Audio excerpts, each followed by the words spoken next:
সবসময় হিন্দু ধর্মকে ছোট করে দেখানো এক বিদেশি মহিলা সাংবাদিক একবার স্বামী বিবেকানন্দকে জিজ্ঞাসা করলেন, আচ্ছা স্বামীজি, আপনি বলুন তো ইসলাম ধর্মের প্রবর্তন কে করেছেন?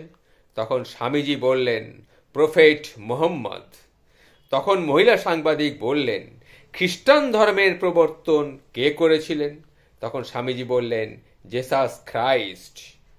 তখন মহিলা সাংবাদিক বললেন, হিন্দু ধর্মের প্রবর্তন কে করেছিলেন? তখন স্বামীজি একটু চুপ করে রইলেন। স্বামীজি চুপ করে আছে দেখে কোনো উত্তর না পেয়ে মহিলা সাংবাদিক বললেন, তাহলে আপনি স্বীকার করছেন তো হিন্দু ধর্মের কোনো প্রবর্তক নেই, অতএব হিন্দু ধর্ম কোনো ধর্মই নয়, কি তাই তো? একথা শুনে স্বামীজি তখন খানিকক্ষণ সেই মহিলা সাংবাদিকের দিকে তাকিয়ে থাকলেন। তারপর বললেন, আপনি একদম ঠিকই বলেছেন ম্যাডাম, হিন্দু ধর্মের কোনো প্রবর্তক নেই। হিন্দু কোনো আসলে ধর্মই নয়, এটা আসলে একটি বিজ্ঞান। একথা শুনে মহিলা সাংবাদিক অবাক হয়ে স্বামীজির মুখের দিকে তাকিয়ে থাকলেন।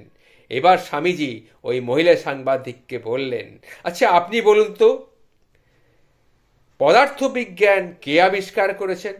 তখন সেই মহিলা সাংবাদিক বললেন, কোনো একজন নয়। আচ্ছা তাহলে আপনি বলুন তো রসায়ন বিজ্ঞান কে আবিষ্কার করেছেন? তখন সেই মহিলা সাংবাদিক বললেন, কোনো একজন নয়। তখন স্বামীজি এবার বললেন, আপনার সব কথাই ঠিক। আসলে অনেক মানুষ, অনেক বিজ্ঞানী সময়ে সময়ে নিজেদের আবিষ্কারের অবদান রেখে বিজ্ঞানের শাখাগুলিকে সৃষ্টি করে গেছেন। হিন্দু ধর্ম হল সেই বিজ্ঞান যা বহু বছর ধরে অনেক সাধু সন্ন্যাসী জ্ঞানী মহাত্মাদের সঠিক মার্গদর্শনে ক্রমশ বেড়ে উঠেছে। হিন্দু ধর্মের উপরে এত ধর্মগ্রন্থ আছে যা দিয়ে একটা লাইব্রেরি হয়ে যেতে পারে। তাই হিন্দু ধর্ম হলো একটা বিজ্ঞানসম্মত ধর্ম, যার নাম সনাতন ধর্ম, শাশ্বত চিরন্তন ধর্ম। কি ম্যাডাম, বুঝতে পারলেন এবার? তখন সেই মহিলা সাংবাদিক অবাক বিস্ময়ে স্বামী বিবেকানন্দের দিকে খানিকক্ষণ তাকিয়ে থাকলেন।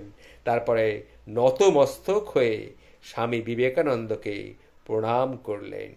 জয় স্বামী বিবেকানন্দ, জয় স্বামীজি, জয় শ্রী শ্রী রামকৃষ্ণ পরমহংস দেবের অন্যতম শিষ্য, জয় স্বামী বিবেকানন্দ।